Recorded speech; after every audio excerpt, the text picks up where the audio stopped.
আপনারা শুনছেন horror suspicious point.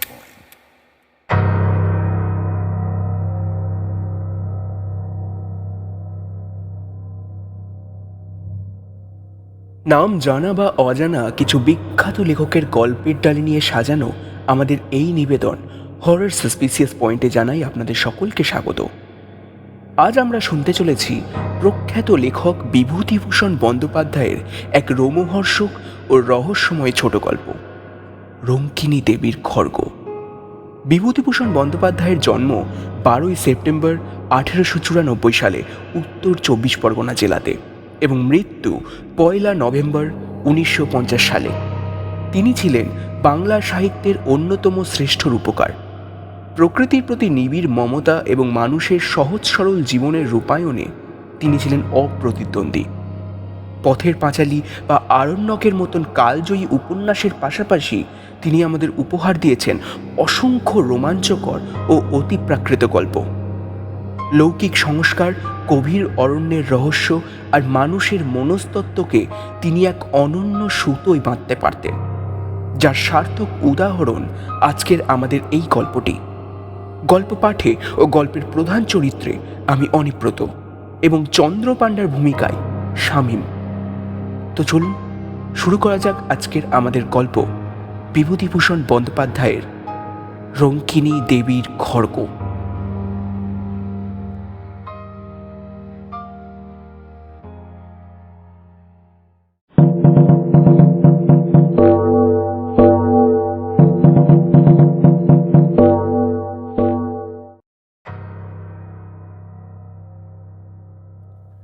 জীবনে অনেক ঘটনাই ঘটে যার কোনো যুক্তিসঙ্গত কারণ খুঁজে পাওয়া যায় না। সেগুলোকে আমরা অতিপ্রাকৃত বলে থাকি। জানি না, হয়তো খোঁজার কৌশল জানলে তাদের সহজ ও সম্পূর্ণ স্বাভাবিক কারণ হয়তো বের করা যেত। মানুষের বিচার, বুদ্ধি ও অভিজ্ঞতা দিয়ে তা বোঝা যায় না। এমন অন্য কোনো কারণ হয়তো বা থাকতে পারে, তা নিয়ে তর্ক করব না। শুধু এইটুকুই বলবো, সেই রকম কারণ থাকলেও আমাদের মতন সাধারণ মানুষের পক্ষে তা আবিষ্কার করা সম্ভব নয় বলেই তাদের অতি প্রাকৃত বলা হয়। আমার জীবনেও একবার এই রকম ঘটনা ঘটেছিল, যার যুক্তিযুক্ত কারণ তখন বা আজ কোনোদিনই খুঁজে পাইনি আমি। পাঠকের কাছে সেটি বর্ণনা করেই আমি খালাস। তাঁরা যদি সে রহস্যের কোনো স্বাভাবিক সমাধান দিতে পারেন তবে আমি খুব খুশি হব। ঘটনাটি এবার বলি। কয়েক বছর আগের কথা। মানভূম জেলার চেরো নামক গ্রামের মাইনর স্কুলে তখন মাস্টারি করি। প্রসঙ্গক্রমে বলে রাখি, চেরো গ্রামের প্রাকৃতিক দৃশ্য এমন যে এখানে কিছুদিন বসবাস করলে বাংলাদেশের একঘেয়ে সমতল ভূমির কোনো গ্রাম আর চোখে ভালো লাগে না। একটি নিচু পাহাড়ের ঢালু গা জুড়ে লম্বালম্বিভাবে সারা গ্রামের বাড়িগুলো অবস্থিত। শেষ বাড়িগুলোর খিড়কির দরজা খুললেই দেখা যায় পাহাড়ের ওপরে শাল, মহুয়া, কুরচি ও বেল গাছের পাতলা জঙ্গল। একটা বিশাল বটগাছ ও তার তলায় বাঁধানো বেদি, ছোট বড় পাথর আর ভেলা কাটার ঝোপ। আমি যখন প্রথম ও গ্রামে গেলাম তখন একদিন পাহাড়ের মাথায় বেড়াতে উঠে এক জায়গায় শালবনের মধ্যে একটি পাথরের ভাঙা মন্দির দেখতে পেলাম। সঙ্গে ছিল আমার ওপরের ক্লাসের 2টি ছাত্র। তারা মানভূমের বাঙালি। একটা কথা, চেরো গ্রামের বেশিরভাগ অধিবাসী মাদ্রাজি, যদিও তারা বেশ ভালো বাংলা বলতে পারে। অনেকে বাংলার আচার ব্যবহারও গ্রহণ করেছে। মানভূম জেলার মাঝখানে কিভাবে এত মাদ্রাজি অধিবাসী এসে বসবাস শুরু করলো তার ইতিহাস আমি জানি না। মন্দিরটি কালো পাথরের এবং একটু অদ্ভুত গড়নের, অনেকটা যেন চাঁচড়া রাজবাড়ির দশমহাবিদ্যার মন্দিরের মতো। এই অঞ্চলের এরকম গড়নের মন্দির আমার চোখে পড়েনি। তাছাড়া মন্দিরটি সম্পূর্ণ পরিত্যক্ত ও বিগ্রহহীন। দক্ষিণ দেওয়ালের পাথরের চাঁই কিছুটা ধসে পড়েছে। দরজা নেই, শুধু আছে পাথরের চৌকাঠ। মন্দিরের মধ্যেও চারপাশে বন তুলসীর ঘন জঙ্গল। সন্ধ্যার আকাশের পটভূমিতে সেই পাথরের বিগ্রহহীন ভাঙা মন্দির আমার মনে কেমন এক অনুভূতির সঞ্চার করল। আশ্চর্যের বিষয়, অনুভূতিটা ভয়ের। ভাঙা মন্দির দেখে মনে ভয় কেন হলো সে কথা পরে বাড়ি ফিরে অবাক হয়ে ভেবেছি। তবুও মন্দিরটি ভালো করে দেখার জন্য এগিয়ে যাচ্ছিলাম, কিন্তু একজন ছাত্র বাধা দিয়ে বলল, যাবেন না স্যার ওদিকে। কেন? জায়গাটা ভালো নয় স্যার, সন্ধেবেলায় সাপের ভয় আছে। তাছাড়া লোকে বলে অনেক রকম ভয় ভীতি আছে, মানে অমঙ্গলের ভয়। কেউ ওদিকে যায় না। ওটা কি মন্দির? ওটা রঙ্কিনী দেবীর মন্দির স্যার, কিন্তু আমাদের গ্রামের বুড়ো লোকরাও কোনোদিন ওখানে পুজো হতে দেখেনি। মূর্তিও নেই বহুকাল, ওই রকমই জঙ্গল হয়ে পড়ে আছে, আমাদের বাপ ঠাকুরদার আমলেরও আগে। চলুন স্যার, নামি, নিচে নামি।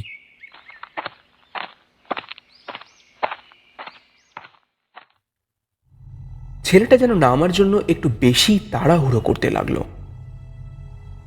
রঙ্কিনী দেবী বা তাঁর মন্দির সম্বন্ধে এরপর দু একজন বৃদ্ধ মানুষকে প্রশ্নও করেছিলাম, কিন্তু আশ্চর্যের বিষয় লক্ষ্য করেছি তাঁরা কথাটা যেন এড়িয়ে যেতে চান। আমার মনে হয়েছে রঙ্কিনী দেবী সংক্রান্ত কথাবার্তা বলতে তাঁরা ভয় পান। আমিও আর সেই বিষয়ে কাউকে কিছু জিজ্ঞাসা করা ছেড়ে দিলাম। বছরখানেক কেটে গেল। স্কুলে ছাত্র কম, কাজকর্ম খুব হালকা। অবসর সময়ে এ গ্রামে ও গ্রামে ঘুরে এ অঞ্চলের প্রাচীন পট, পুঁথি, ঘট ইত্যাদি সংগ্রহ করতে লাগলাম। এ বাতিক আমার অনেকদিন আগে থেকেই আছে। নতুন জায়গায় এসে বাতিকটা যেন খানিক বেড়ে গেল। চেরোগ্রাম থেকে মাইল ৫-৬ দূরে জয়চণ্ডী পাহাড়। এখানে খাঁড়া উঁচু একটা অদ্ভুত করণের পাহাড়ের মাথায় জয়চণ্ডী ঠাকুরের মন্দির আছে। পৌষ মাসে বড় মেলা বসে। বিএনআর লাইনের একটা ছোট স্টেশনও আছে এখানে।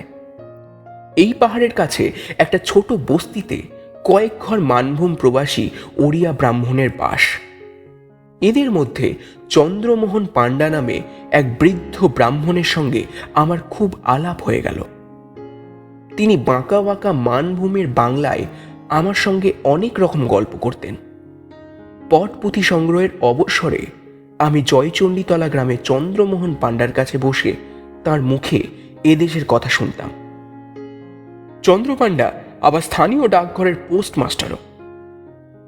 এদেশে প্রচলিত কত রকম আজগুবি সাপের, ভূতের, ডাকাতের ও বাঘের, বিশেষ করে বাঘের, কারণ বাঘের উপদ্রব এখানে খুব বেশি, গল্প যে বৃদ্ধ চন্দ্রপাণ্ডার মুখেই শুনেছি।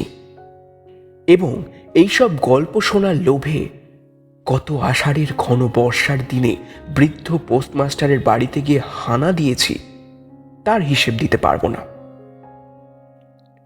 মানভূমের এই সব অরণ্য অঞ্চল সভ্য জগতের কেন্দ্র থেকে দূরে অবস্থিত। এখানকার জীবনযাত্রাটাও একটু অন্য রকমের। যতই অদ্ভুত গল্প হোক, জয়চণ্ডী পাহাড়ের ছায়ায় শালবন বেষ্টিত ছোট গ্রামে বসে বৃদ্ধ চন্দ্রপাণ্ডার মুখে সেগুলো শোনার সময় মনে হতো এ দেশে এরূপ ঘটা আর বিচিত্র কি। কলকাতা কিংবা বালিগঞ্জের কথা তো আর নয়। কথায় কথায় চন্দ্রপাণ্ডা একদিন বললেন, চেরো পাহাড়ের রঙ্কিনী দেবীর মন্দির দেখেছেন? আমি একটু আশ্চর্য হয়ে বৃদ্ধের মুখের দিকে তাকালাম। রঙ্কিনী দেবী সম্বন্ধে এ পর্যন্ত আমি আর কোনো কথা কারোর মুখে শুনিনি। সেদিন সন্ধ্যায় ছাত্রটির মুখে যা সামান্য কিছু শুনেছিলাম সেটা ছাড়া। বললাম, হ্যাঁ মন্দির দেখেছি, কিন্তু রঙ্কিনী দেবীর কথা জানবার জন্য যাকেই জিজ্ঞেস করেছি সেই চুপ করে গেছে কিংবা অন্য কথা পেরেছে। রঙ্কিনী দেবীর নামে সবাই ভয় পায়। কেন বলুন তো? মানভূম জেলায় আগে অসভ্য বন্য জাতি বাস করত, তাদেরই দেবতা উনি।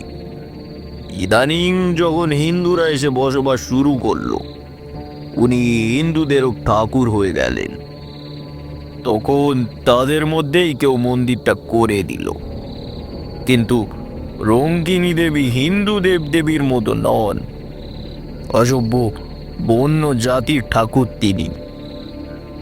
আগে ওই মন্দিরে নরবলি হতো। 60 বছর আগেও রঙ্কিনী দেবীর মন্দিরে নরবলি হয়েছে। অনেকে বিশ্বাস করে রঙ্কিনী দেবী অসন্তুষ্ট হলে রক্ষা নেই, অপমৃত্যু আর অমঙ্গল আসবেই। এরকম অনেকবারই হয়েছে নাকি। একটা একটা প্রবাদ আছে এই অঞ্চলে, দেশে মড়ক হওয়ার আগে রঙ্কিনী দেবীর হাতের খাড়া রক্তমাখা দেখা যেত। আমি যখন প্রথম এ দেশে আসি, সে আজ থেকে প্রায় 40 বছর আগেকার কথা। তখন প্রাচীন লোকেদের মুখে এ কথা শুনেছিলাম। আপনি কি রঙ্কিনী দেবীর বিগ্রহ দেখেছিলেন মন্দিরে? না, আমি এসে পর্যন্ত এই ভাঙা মন্দিরই দেখছি। এখান থেকে নাকি কারা বিগ্রহটি নিয়ে যায় অন্য কোনো দেশে। রঙ্কিনী দেবীর এসব কথা আমি শুনতাম ওই মন্দিরের সেবায়েত এক বৃদ্ধের মুখে। তার বাড়ি ছিল এই চেরো গ্রামে। আমি প্রথম যখন এদেশে আসি, তখন তার বাড়ি অনেকবারই গিয়েছি। দেবীর কাড়া রক্তমাখা হওয়ার কথাও তার মুখেই শুনি। এখন তাদের বংশে আর কেউ নেই। তারপর চেরো গ্রামের বহু বছরই যায়নি। বয়স হয়েছে, বেশি কোথাও বেরোই না। বিগ্রহের মূর্তিটি কি? শুনেছিলাম নাকি কালী মূর্তি। আগে নাকি সত্যি নরমুণ্ড থাকতো বুনোদের আমলে। কত নরবলি হয়েছে তার লেখাজোখা নেই। এখনো মন্দিরের পিছনে জঙ্গলে একটা ঢিবি আছে, খুঁড়লে নরমুণ্ডু পাওয়া যায়।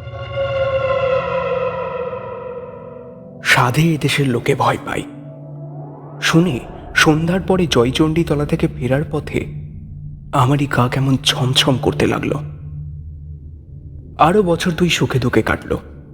জায়গাটা আমার এত ভালো লেগেছিল যে হয়তো সেখানে আরো অনেক দিন থেকে যেতাম। কিন্তু স্কুল নিয়ে বাঙালিদের সঙ্গে মাদ্রাজিদের বিবাদ বাঁধল।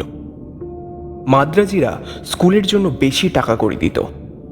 তারা দাবি করতে লাগলো কমিটিতে তাদের লোক বেশি থাকবে, ইংরেজির মাস্টার একজন মাদ্রাজি রাখতেই হবে ইত্যাদি। আমি ইংরাজি পড়াতাম। মাঝখান থেকে আমার চাকরি রাখা দায় হয়ে উঠল। এই সময়ে আমাদের দেশে একটা হাই স্কুল হয়েছিল।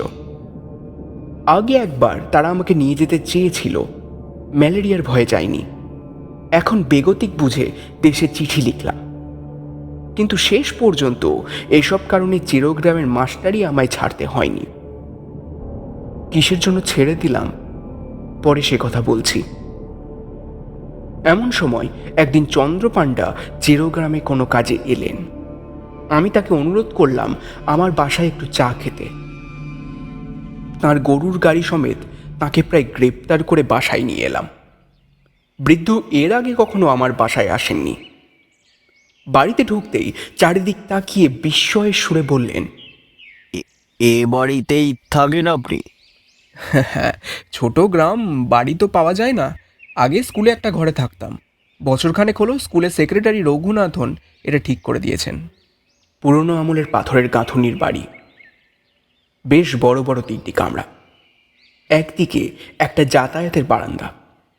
জবরদস্ত গরম, যেন খিলজিদের আমলের দুর্গ কি জেলখানা।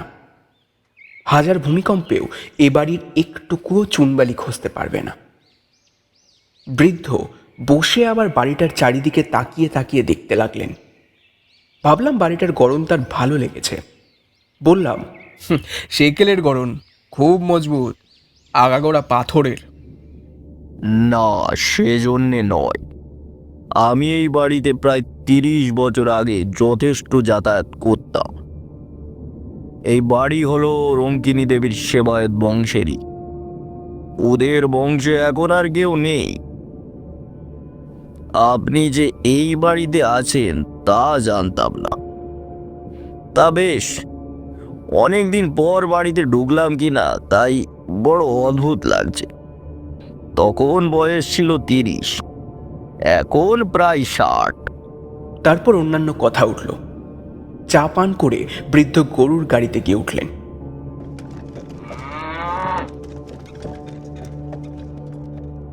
আরও বছরখানেক কেটে গেছে। দেশে স্কুলের চাকরির আশ্বাস পেলেও আমি যাইনি, কারণ এখানকার বাঙালি মাদ্রাজি সমস্যা একরকম মিটে এসেছে।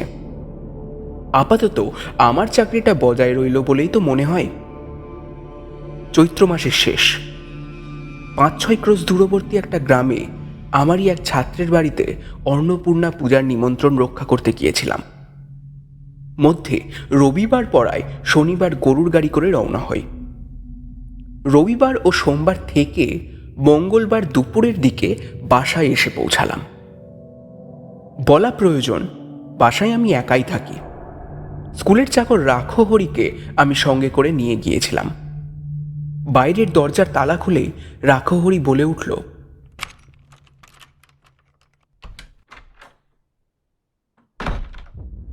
এ এ কিসের রক্ত দেখুন তো। আমি প্রায় চমকে উঠলাম।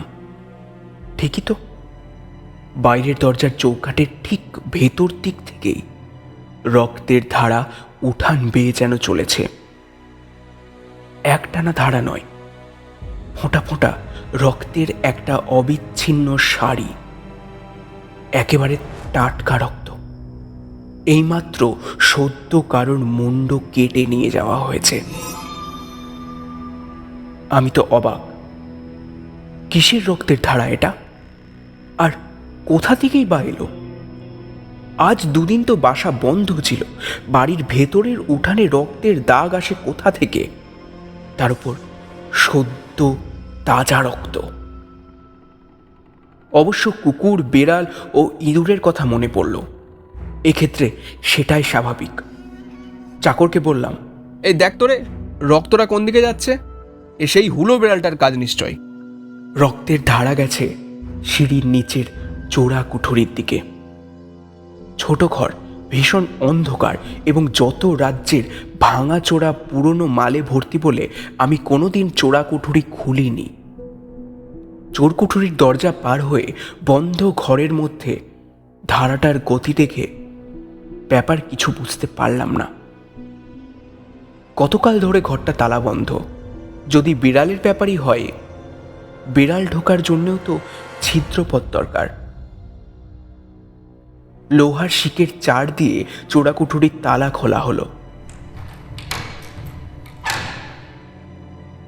আলো জেলে দেখা গেল ঘরটায় পুরনো ভাঙা তোবড়ানো টিনের বাক্স, পুরনো ছেঁড়া গদি, খাটের পায়া, মরচে ধরা সরকি, ভাঙা টিন ইত্যাদিতে ঠাসা। ঘরের মেঝেতে সোজাসুজি রক্তের দাগ এক কোণের দিকে গেছে। রাঘহরি খুঁজতে খুঁজতে হঠাৎ চিৎকার করে বলে উঠল, এ এ এ কি বাবু, এদিকে কিভাবে এমন রক্ত লাগলো? তারপর সে একটা কি জিনিস হাতে তুলে ধরে বলল, দেখুন কাণ্ডটা বাবু। জিনিসটাকে হাতে নিয়ে এসে বাইরে আসতেই তার হাতের দিকে তাকিয়ে আমি আমি চমকে উঠলাম। একখানা মরচে ধরা হাতলহীন ভাঙা খাঁড়া বা রামদা, আগার দিকটা চওড়া ও বাঁকানো, বড় চওড়া ফলাটা রক্তে টকটকে রাঙা। একটু আধটু রক্ত নয়, ফলাতে আগা গোড়া রক্ত মাখানো। মনে হয় যেন খাঁড়াখানা থেকে এখনই টপ টপ করে রক্ত ঝরবে। সেই মুহূর্তে একসঙ্গে আমার অনেক কথা মনে পড়ল। 2 বছর আগে চন্দ্রপাণ্ডার মুখে শোনা সেই গল্প। রঙ্কিনী দেবীর সেবাইত বংশের বসত বাড়ি এটা। পুরনো জিনিসের গোদাম এই চোরা কুঠুরিতে রঙ্কিনী দেবীর হাতের খাঁড়াখানা তারাই রেখেছিল হয়তো।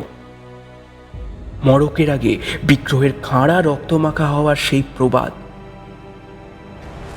আমার আমার মাথা ঘুরে উঠল। মড়ক কোথায়? ভাবার সময় পাওয়ার আগে সব ওলট পালট হয়ে গেল। পরদিন সন্ধ্যার সময় চিরগ্রামে প্রথম কলেরা রোগের খবর পাওয়া গেল। 3 দিনের মধ্যে রোগ ছড়িয়ে মহামারী দেখা দিল। প্রথমে চেরো, তারপর পাশের গ্রাম কাজরা, ক্রমে জয়চণ্ডীতলা পর্যন্ত মড়ক বিস্তৃত হলো। লোক মরে সাফ হতে লাগলো। চিরগ্রামের মাদ্রাজি বংশ প্রায় শেষ হওয়ার জোগাড় হলো। মড়কের জন্য স্কুল বন্ধ হয়ে গেছিল। আমি দেশে পালিয়ে এলাম। তারপর আর কখনো চেরোতে যাইনি। গ্রীষ্মের ছুটির আগে দেশের স্কুলের চাকরিটা পেয়েছিলাম। সেই থেকে রঙ্কিনী দেবীকে মনে মনে ভক্তি করি।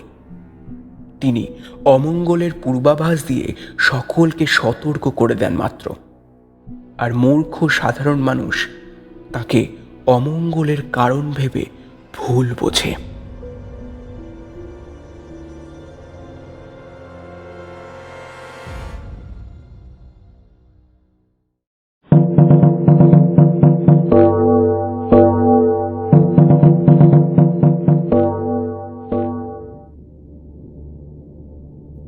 এতক্ষণ আপনারা শুনছিলেন শ্রী বিভূতিভূষণ বন্দ্যোপাধ্যায়ের গল্প রঙ্কিনী দেবীর খড়গ।